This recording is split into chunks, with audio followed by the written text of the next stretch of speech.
10 महीने बचे हैं विधानसभा चुनाव में। जी। नुकसान होगा शहर विधायक? विधानसभा चुनाव में शहर विधायक को नुकसान होगा इस बार? बिल्कुल होगा। जब आप कुछ नहीं करोगे, आवाम ने आपको आपने पहले ही बता दिया 6 बार से विधायक हैं, अब 2 बार से तो आप ही सरकार में रहे, आपने कुछ नहीं करा तो और भाई किससे पूछेगी आवाम? सवाल किससे करेगी? हमने आपको वोट दिया, आपको मिनिस्टर बनाया, आपको एमएलए बनाया, आपने क्या किया संभल की बका के लिए, संभल के हक के लिए क्या किया? तो आप बताइए। अच्छा, आप विधायक पर आक्रमण एकदम तेज रहे, अब सांसद जी पर नहीं, सांसद बहुत जी भी बढ़ना, मैंने सांसद जी को भी कहा तो अब विधायक पर ज़्यादा बोल। विधायक ही लगातार यहाँ से 6 बार से विधायक हैं भाई। कैबिनेट मिनिस्टर वो हैं। उत्तर प्रदेश जो है असेंबली से चलता है, तो सबसे बड़े कसूरवार कौन होंगे? मेंबर ऑफ पार्लियामेंट भी है इसके जिम्मेदार। आप हमारे वोट लेते आ रहे हैं 25 साल से, 30 साल से हम आपको समाजवादी को वोट दे रहे हैं उत्तर प्रदेश के अंदर। बताइए, अगर किसी यादव के साथ कोई ज्यादती होती तो अखिलेश यादव उसके घर पहुंच जाते हैं, 10 लाख का 5 लाख का चेक दे देते हैं और उसके फौरन आवाज़ उठाते हैं। इन्हीं के पार्टी के सबसे कदवर नेता जिसे मोहम्मद आजम खां बोलते हैं, आज वो 1.5 साल से जेल में, कोई पुरसाने हाल नहीं है। सिर्फ हम बिरयानी की तेज़पात की पत्ती की तरह हैं। जब बिरयानी की बनाने की ज़रूरत है तो हमें इस्तेमाल किया जाता, और वही लोग वोट देते हैं। मजबूरी है। एक डर है ना, हमें डर दिखाया जाता है कि बीजेपी न आ जाए। भाई बीजेपी को रोकने के लिए मुसलमान हम इतनी लंबी नहीं सोच सकते, और इंशाल्लाह जैसे जैसे हमारे अंदर तालीमी मेयार बढ़ेगा, हमारी सोच डेवलप होगी। लोग कहते हैं डर आप दिखाते हैं नहीं, कि बीजेपी नहीं है। कहाँ? बताइए, हमने कहाँ डर दिखाया? वो वैसे ही कहते हैं ना, बीजेपी को रोकना है। हम अपनी हक की बात करें। नमस्कार, आदाब। आप देख रहे हैं द हल्ला बोल। उत्तर प्रदेश में इन दिनों पंचायत चुनाव का जोर है। पंचायत चुनाव के जरिए विधानसभा चुनाव के लिए अपनी ज़मीन तैयार की जा रही है। ऐसे में असदुद्दीन ओवैसी की पार्टी AIM से हमारे साथ मौजूद हैं चौधरी मुशीर। सर, बहुत बहुत स्वागत है आपका द हल्ला बोल। शुक्रिया। सर, पंचायती चुनाव को लेकर असदुद्दीन ओवैसी की पार्टी की क्या तैयारियां हैं? हम पूरे उत्तर प्रदेश के अंदर हर ज़िले में जो हमें मजबूत और बेहतर लग रहे हैं कैंडिडेट, हमारे ज़िला अध्यक्ष जो हैं वो हैं, मुनासिब तरीके से उन्हें देख रहे हैं, ऑब्ज़र्व कर रहे हैं, और हम इंशाल्लाह बहुत मजबूत तरीके से अपने प्रत्याशी लड़ाएंगे। दूसरी पार्टियां कह रही हैं कि असदुद्दीन ओवैसी की पार्टी जो है बीजेपी को फ़ायदा पहुंचाने के लिए चुनाव में उतर रही है, कैसे? कि वो उन्हीं सीटों पर उम्मीदवारों को उतार रही हैं जहां मुस्लिम आबादी ज़्यादा है, जिससे वोट बटे और सीधा सीधा फ़ायदा बीजेपी को हो। भाई एक बात बताइए, 70 साल से इस मुल्क को आज़ाद, अंग्रेज़ों को गए हुए 70 साल के करीब हुए, जब से कांग्रेस, उसके बाद समाजवादी, BSP, क्या यही ठेकेदार हैं मुसलमानों के वोट के? क्या ओवैसी एक सेकुलर माइंड लीडर नहीं है? क्या उन्हें हक नहीं है कि वो अपने कौम की या अपने लोगों की नुमाइंदगी कर सकें, उन्हें आगे बढ़ा सकें? क्या बात है? तो इसमें बीजेपी के एजेंट की क्या बात है? अरे भाई, बीजेपी के एजेंट तो आप हैं। पार्लियामेंट के अंदर आप खड़े होकर हाउस में ये कह रहे हैं, माननीय मुलायम सिंह यादव ये कह रहे हैं कि मेरी ये कामना है भगवान से कि नरेंद्र मोदी जी दोबारा इस मुल्क के प्रधानमंत्री बने। और बताइए, ओवैसी की लड़की की शादी में तो नरेंद्र मोदी नहीं गए, मुलायम सिंह के यहाँ नरेंद्र मोदी गए। योगी आदित्यनाथ ने जब ओथ सेरेमनी करी अपनी CMशिप की, तो उसमें अखिलेश यादव थे, मुलायम सिंह यादव थे, असदुद्दीन ओवैसी नहीं थे। तो ये आप बताएं कि कैसे? लेकिन उन्हीं सीटों पर उम्मीदवार को उतारना तो कहीं कहीं ना कहीं दिमाग में लोगों के संदेह हो जाता है कि ये सीधा मतलब मुस्लिम वोट बटेगा तो सीधा सीधा फ़ायदा बीजेपी को होगा, बीजेपी उम्मीदवार जीतेंगे। नहीं, बिल्कुल नहीं। अभी आप गुज़िश्ता वक्त में देखें कि पार्लियामेंट के इलेक्शन हुए तो ओवैसी ने तो कहीं पार्लियामेंट का कोई इलेक्शन नहीं लड़ा। उत्तर प्रदेश के अंदर BSP और समाजवादी ने, दोनों ने अलायंस में चुनाव लड़ा, 15 सीटें हाथ आई, तो ओवैसी ने तो कुछ नहीं करा। आप ही कमज़ोर हैं, आप ही कुछ नहीं कर पा रहे, क्योंकि विपक्ष जो है बहुत कमज़ोर है बीजेपी के सामने। और ख़ास करके समाजवादी पार्टी जो मुसलमानों के वोट लेती आ रही है, उसने सिर्फ एक दिखावी और एक जुमलेबाजी के अलावा मुसलमानों को कुछ नहीं दिया। लोग कहते हैं जैसे बिहार में नुकसान पहुंचाया ऐसे उत्तर प्रदेश में भी नुकसान पहुंचाएंगे। क्या बात है। अब भाई वो एक लीडर है, उसकी पार्टी है, सब्जी तो बेचेगा नहीं। जब सियासत करनी है तो इलेक्शन तो लड़ना पड़ेगा।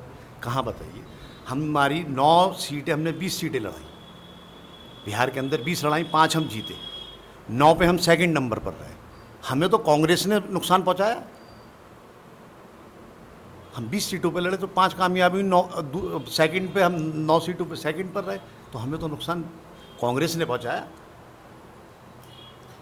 जैसे बिहार में अलायंस हुआ था बीएसपी के साथ, ऐसा उत्तर प्रदेश में भी देखने को मिले। देखिए ये चीज़ तो बैरिस्टर असदुद्दीन ओवैसी साहब तय करेंगे और हाईकमान तय करेगा। जब इंशाल्लाह जो भी होगा वो वक्त अनकरीब है, आपको जो भी होगा आपके सामने आ जाएगा। हम अपनी मेहनत कर रहे हैं और ज़मीनी दायरे पर हम मजबूत होकर ग्रास रूट पर अपने लोगों के बीच रहना चाहते हैं और पूरी ताकत लगा के MIM अपनी मेहनत कर रही है और इंशाल्लाह आप इसका रिजल्ट देखेंगे आने वाले में। अच्छा, बात करें संभल की, तो संभल 2 ही परिवारों की राजनीति को लेकर लगातार बढ़ता जा रहा है और ये लोग कहीं ना कहीं मानते हैं कि इसका खामियाजा जो शहर में विकास नहीं होना है वो लोगों ने भुगता, तो इसको आप 2 ही परिवारों को जिम्मेदार मानते हैं? अब देखिए MLA कोई और तो है नहीं। 30 साल से उनसे पहले उनके वालिद MLA थे, 2 बार MLA रहे, चेयरमैन रहे, अब माशाल्लाह 6ठी बार इकबाल महमूद साहब विधायक हैं, 2 बार मिनिस्टर रहे। तो ये जिम्मेदारी किसी रिक्शा चलाने वाली की तो होगी नहीं, विधायक की जिम्मेदारी होगी। बर्क साहब हैं, आप 2 बार सांसद रहे, 4 बार MLA रहे, ये लोग ये जिम्मेदारी तो यही लेंगे जो हमारी क़यादत कर रहे हैं, जो हमारे वोट ले रहे हैं, जो असेंबली और पार्लियामेंट के अंदर जहाँ बिल हिंदुस्तान के कानून बनते हैं, जहाँ यहाँ के मुकद्दरों का फैसला होता है, वहाँ तो यही लोग जा रहे हैं ना भाई। हमें जो रिप्रेजेंट कर रहे हैं यही लोग तो कर रहे हैं, यही करेंगे। अब कोई रिक्शे वाला या कोई पान की दुकान वाला तो नहीं करेगा, वो जिम्मेदार तो नहीं होगा, यही 2 जिम्मेदार होंगे। लेकिन 6 बार से विधायक बनना तो किसे, मतलब जिम्मेदार किसे माने? देखिए संभल की आवाम बहुत सीधी है। अब हकीकत में तो बात ये माने कि बीजेपी का डर दिखाकर ये समाजवादी अपने वजूद में आई है। एक भी बात बताने कि आज 4 बार मुख्यमंत्री मुलायम सिंह यादव और उनके बेटे को बना दिया। 1 बार उनके बेटे रहे, 3 बार वो खुद रहे। सिर्फ मुसलमान को ये डर दिखाया जाता है, ये शीशा दिखाया जाता है कि अगर आपने कोई सही फैसला नहीं लिया तो बीजेपी जीत जाएगी। चलिए बीजेपी आज जीत गई, इससे पहले आप ताकत में थे। संभल की बदनसीबी देखें आप, शायद संभल एक वाहिद एक ज़िला ऐसा होगा कि इसके नाम से मंसूब संभल है कि ज़िला डिस्ट्रिक्ट संभल बनाया गया, और इसकी बदनसीबी देखें कि ले जाकर यहाँ से 26 किलोमीटर दूर इसका मुख्यालय बना दिया। ये एक वाहिद ज़िला होगा। ज़िले की बात छोड़ें, आप हमारे यहाँ का रोडवेज़ देखें, किराए की ज़मीन पर है। अगर बारिश 4 बूंदें गिर जाती हैं तो औरतें और लेडीज़ बेचारी और इंसान, छोटे छोटे बच्चे उसमें ईंटें रखकर ये रिक्शे बिल्कुल रोडवेज़ के डोर पे जाकर रुकते हैं, तो ऐसे चढ़ते हैं। बताइए क्या ये विकास है हमारे संभल का? जनता जिम्मेदार है या शहर विधायक जिम्मेदार है? भाई जनता ने तो यही सोचकर वोट दिया कि ये हमारे मुस्तकबिल के बारे में सोचेंगे। अब हमारे विधायक जी या जो भी यहाँ पे इख्तिदार में रहे हैं, जिनके हाथ में संभल की कमान रही, ये लोग वही जिम्मेदार हैं। अब जो देखिए ऐसा था कि तालीमी जो मैयार है संभल का वो कम रहा, क्योंकि हम मज़दूर और कमज़ोर तबके के लोग हैं। लिहाजा आज हमारी अल्लाह ने हमें खुशहाली दी है, तो अब हमारी जो आने वाली नस्ल, जो न्यू जनरेशन है, वो तालीम की तरफ रुजू हो रही है। तो वो रुजू हो रही तो सोच रही है। आप किसी भी नौजवान, किसी भी एक ज़िम्मेदार इंसान से बात करेंगे कि आप संभल के लिए क्या किया, तो बता देगा कुछ भी नहीं किया। और वही लोग वोट देते हैं। मजबूरी है, एक डर है ना, हमें डर दिखाया जाता है कि बीजेपी न आ जाए। भाई बीजेपी को रोकने के लिए मुसलमान हम इतनी लंबी नहीं सोच सकते, और इंशाल्लाह जैसे जैसे हमारे अंदर तालीमी मेयार बढ़ेगा, हमारी सोच डेवलप होगी। लोग कहते हैं डर आप दिखाते हैं नहीं, कि बीजेपी नहीं है। कहाँ बताइए, हमने कहाँ डर दिखाया? वो वैसे ही कहते हैं ना, बीजेपी को रोकना है। हम अपनी हक की बात करते हैं। कोई भी मसला मसाइल अगर मुसलमान या दलित के साथ या कमज़ोर, हिंदुस्तान के अंदर किसी कमज़ोर के साथ कोई भी ज़ाती ये बात होती है, वो अपनी ज़ुबान से बयान कर देते हैं, तो यही साहब इसे ही बड़ा चढ़ा कर कह दिया जाता है कि वो कम्युनल है। क्या कम्युनल? ओवैसी ने कोई भड़काऊ भाषण बताए, लोग कहते हैं कि ओवैसी जो है भड़काऊ भाषण देते। क्या भड़काऊ भाषण? अरे भाई मेरे साथ जुल्म हुआ, अगर उन्होंने आवाज़ उठा दी तो ये खता है? तो ये तो कोई जुल्म नहीं है। आप हमारे वोट लेते आ रहे हैं 25 साल से, 30 साल से हम आपको समाजवादी को वोट दे रहे हैं उत्तर प्रदेश के अंदर। बताइए, अगर किसी यादव के साथ कोई ज़्यादती होती तो अखिलेश यादव उसके घर पहुंच जाते हैं, 10 लाख का 5 लाख का चेक दे देते हैं और उसके फ़ौरन आवाज़ उठाते हैं। इन्हीं के पार्टी के सबसे कदवर नेता जिसे मोहम्मद आज़म खां बोलते हैं, आज वो 1.5 साल से जेल में, कोई पुरसाने हाल नहीं है। सिर्फ हम बिरयानी की तेज़पात की पत्ती की तरह हैं। जब बिरयानी की बनाने की ज़रूरत है तो हमें इस्तेमाल किया जाता, और जब खाने का वक्त आता तो हमें फेंक दिया जाता। और संबल जो है वो एक कैरम बोर्ड की तरह है, एक काली गोट है और एक लाल गोट है, खेलने वाले हैं। तो कभी तो भाई हम इधर वाले पाले में, तो संबल एक कैरम बोर्ड है। बस ये बना के हमें रोकना। एक भी कोई कॉलेज, कोई डिग्री कॉलेज, कोई प्रोफेशनल कोर्स तो छोड़िए साहब, इसकी तो बात ही मत करिए। जो हमारी बेसिक एजुकेशन है वही हमारे लिए नहीं है। अगर ये तो हमारे शहर के ज़िम्मेदार लोगों ने, जो ये शंकर कॉलेज हुआ या बाल विद्या मंदिर हुआ या हिंद इंटर कॉलेज, ये शहर के ज़िम्मेदार लोगों ने संस्था चला रहे हैं, तो इसके है। बताइए, आप कैबिनेट मिनिस्टर रहे, एक भी कॉलेज या एक भी डिग्री कॉलेज, आप एजुकेशन मिनिस्टर भी रहे, मेरे ख्याल से तकरीबन 11-12 महीने एजुकेशन मिनिस्टर रहे। आप बता दें कि आपने संबल शहर के नहीं किया। एक ITI आया था जो संबल के अंदर ज़मीन नहीं मिल पाई तो सिंहपुर बनाया। प्रॉपर संबल शहर में कुछ नहीं। भाई ये घर मकान भी है, हम कारोबार कर रहे हैं तो आज कुछ बेहतर नज़र आ रहा है, नहीं तो हमारा तो हाल तो साहब एक देहात से भी बदतर है। 10 महीने बचे हैं विधानसभा चुनाव में, जी। नुकसान होगा शहर विधायक? विधानसभा चुनाव में शहर विधायक को नुकसान होगा इस बार? बिल्कुल होगा। जब आप कुछ नहीं करोगे, आवाम ने आपने पहले ही बता दिया 6 बार से विधायक हैं, अब 2 बार से तो आप ही सरकार में रहे, आपने कुछ नहीं करा तो और भाई किससे पूछेगी आवाम? सवाल किससे करेगी? हमने आपको वोट दिया, आपको मिनिस्टर बनाया, आपको MLA बनाया, आपने क्या किया संबल की बका के लिए, संबल के हक के लिए क्या किया? तो आप बताइए। और इसका खामियाजा ना उठाना पड़ेगा, उन्हें लग रहा है। और इंशाल्लाह हमारी पार्टी बहुत पिछली 2017 के अंदर हमने 61,000 वोट लिए थे, और इंशाल्लाह और लोग समझ रहे हैं कि असदुद्दीन ओवैसी उत्तर प्रदेश के अंदर मजबूत होंगे तो सेकुलरिज्म मजबूत होगा, डेमोक्रेसी मजबूत होगी। पिछली बार आपने नगर पालिका में अपनी ताल ठोकी थी, इस बार क्या तैयारी? देखिए, मुझे अल्हम्दुलिल्लाह अल्लाह के करम से संबल की आवाम में इन सब ताकतवर लोग मेरे सामने खड़े थे। मैं एक बहुत कमज़ोर इंसान हूँ और अल्लाह रब्बुल इज़्ज़त ने संबल की आवाम को मेरा ज़रिया बनाया। हार तो ज़रूर हुई, लेकिन अल्लाह ने मेरी हार लोगों को सोचने पे मजबूर कर दिया। जिस दिन दूसरे दिन रिज़ल्ट आया तो लोगों ने ये कहा कि हमें उम्मीद नहीं थी, इतना नवाज दिया कि वाकई मेरी हैसियत भी नहीं थी। उन लोगों का मैं शुक्रगुज़ार हूँ, संबल की आवाम का। उन्होंने एक कमज़ोर इंसान को इतना नवाजा, शुक्रगुज़ार हूँ। मेहनत कर रहे हैं, लोगों के बीच हैं, आवाम के बीच हैं। आने वाला कल क्या फ़ैसला करेगा या संबल की आवाम क्या फ़ैसला करेगी, ऐसा हो सकता है कि आने वाले विधानसभा चुनाव में आप संबल से चुनाव लड़ें?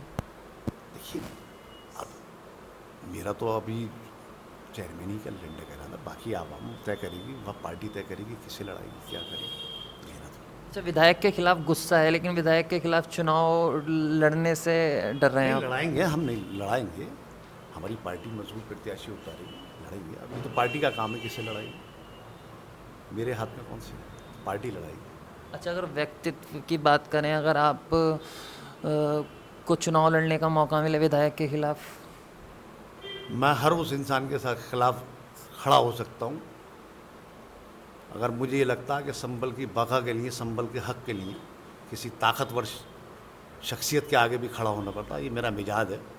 अगर जो संबल में मुझे जानते हैं वो जानते हैं कि मैं किसी ताकत से मरूम नहीं होता, किसी के भी सामने लड़ सकते हैं। अगर पार्टी का जो भी आदेश होगा वो सर आँखों पे होगा। अच्छा, आप विधायक पर आक्रमण एकदम तेज रहे, अब सांसद जी पर नहीं, सांसद बहुत जी भी बढ़ना, मैंने सब सांसद जी को भी कहा तो मैं।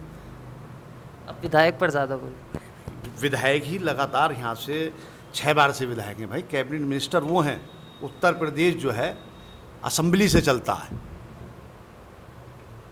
तो सबसे बड़े कसूरवार कौन होंगे? मेंबर ऑफ पार्लियामेंट भी है इसके जिम्मेदार। लेकिन आज बर वक्त जो है वो जिम्मेदार, देखिए इससे पहले जो भी कोई वक्त रहा तो वो सरकार हमेशा खिलाफ रही कि संभल का मुस्तकबिल रहा, तकदीर रही इसकी कि जब भी इसके यहाँ का एमएलए कोई भी हुआ, चाहे बड़े नवाब साहब हुए, तो सरकार मेरे ख्याल से नहीं रही ज़्यादातर। लेकिन हम माशाल्लाह आपको 5 साल का पीरियड ये मिला, 3 साल का पीरियड वो मिला, 8 साल आपको अल्लाह ने दिया, आपको ताकत की अल्लाह ने दी, लेकिन कुछ नहीं हो पाया साहब। हाँ, अपना विकास बहुत करा उन्होंने। ये अलग बात है कि आवाम का विकास नहीं हो, लेकिन उनका अपना विकास हुआ, देखिए माशाल्लाह। मैंने ज़मीनी स्तर पर आपकी पार्टी के कार्यकर्ताओं से बात की, तो उन्होंने कहा कि जो संवादित जो इस टाइम जो प्रत्याशी हैं मुशीर खां तरीन साहब, वो बहुत कमज़ोर प्रत्याशी हैं। वो सीधा सीधा फ़ायदा सिटिंग विधायक को यहाँ पर होगा उनके चुनाव लड़ने से। अब देखिए वो मेहनत कर रहे हैं, और जो इंसानी क़ुव्वत होती है, जो उनकी कोशिश है, वो फील्ड में है, लोगों के बीच है, और ये तो पार्टी तय करेगी कल क्या फैसला होता है। अभी 1 साल है चुनाव में। अच्छा, मेरा एक आखिरी सवाल था। डॉक्टर शफीकुर रहमान बर्क के पोते वो समाजवादी पार्टी से टिकट लेने के लिए लगे हुए हैं, इधर से शहर विधायक भी समाजवादी पार्टी के टिकट से, दोनों में से किसी एक को ही टिकट होगा। अगर ये टिकट नवाब इकबाल को होता है तो पिछली बार विधानसभा चुनाव में डॉक्टर शफीकुर रहमान बर्क के पोते ज़ियाउर रहमान बर्क ने आप ही की पार्टी से चुनाव लड़ा था। अगर फिर हालात ऐसी बने और उन्होंने टिकट की मांग की, तो क्या उनको टिकट मिलेगा? भाई देखिए, इस चीज़ का मैं इतना, मेरी इतनी अथॉरिटी नहीं कि इस क्वेश्चन पे मैं जवाब दे सकूँ। तो पार्टी फैसला करेगी किसे मिलेगा। देखिए, संभल के एमएलए को भी हक है किसी भी पार्टी से टिकट मांगने का। मैं सब्जी बेच रहा हूँ तो मुझे भी हक है। बाकी तो पार्टी का काम है किसे टिकट देगी किसे नहीं देगी, कल वक्त बदलेगा। अभी तो हमारे जो एप्लीकेंट हैं उनमें मुशीर खां तरीन साहब हैं, और भी लोग हैं। मुशीर खां तरीन साहब मेहनत कर रहे हैं, बाकी देखते हैं क्या हो, पार्टी फैसला करेगी। लोग कह रहे हैं क्या वो कमज़ोर उम्मीदवार हैं, आप मजबूत उम्मीदवार होते हैं? ये ऐसी बात नहीं है, वो भी माशाल्लाह अपनी मेहनत करेगी, पार्टी तय करेगी अभी, क्योंकि अभी तो देखिए वक्त काफ़ी है। जब वो उनका अपनी टीम आएगी पार्टी की हाईकमान से, वो अपने सर्वे करेंगे, जो भी बेहतर डिसीज़न होगा पार्टी का वो सराहना होगा। चलिए, बहुत बहुत शुक्रिया हमसे बात। ये थे मेरे साथ संभल से एआईएम पार्टी से चौधरी मुशीर, जिन्होंने शहर विधायक पर जमकर हमला बोला। कैमरामैन ऋषभ के साथ मोहम्मद आमिर, द हल्लापुर।